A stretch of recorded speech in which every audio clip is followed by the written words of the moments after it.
Откако пред неколку дена FBI објави нова истрага за меловите што Хилари Клинтон ги праќала од приватен сервер додека била државна секретарка. Федералното истражно биро не застана тука.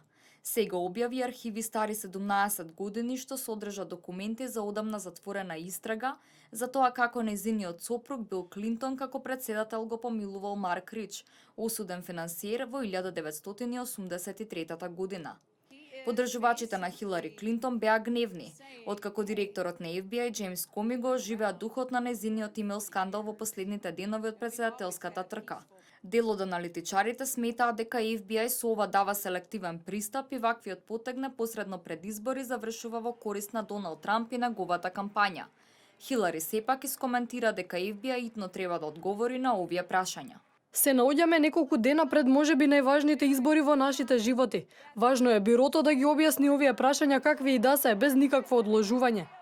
Републиканскиот кандидат Доналд Трамп на собирот во Манчестер, Нью Хемпшир ја поздрави новата истрага на FBI и рече дека скандалот е поголем од Watergate. Корумпираноста на Хилари Клинтон има размери какви што не сме виделе порано. Не смееме да ја дозволиме да го внесе нејзиниот криминал во овалната соба.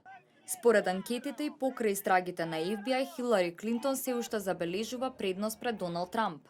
Експертите објаснуваат дека мнозинството гласачи, вклучувајќи ги и верните поддржувачи на Трамп и Клинтон, веќе одамна имаат одлучено кој кандидат ќе го поддржат и затоа нивното мислење нема да биде променето поради истрагата на FBI.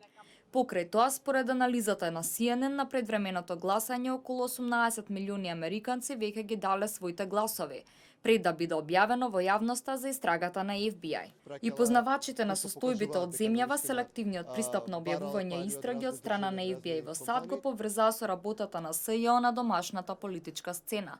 Велат политички истраги се отвараат пред избори, но и покрај тоа нема поместувања во рейтинзите.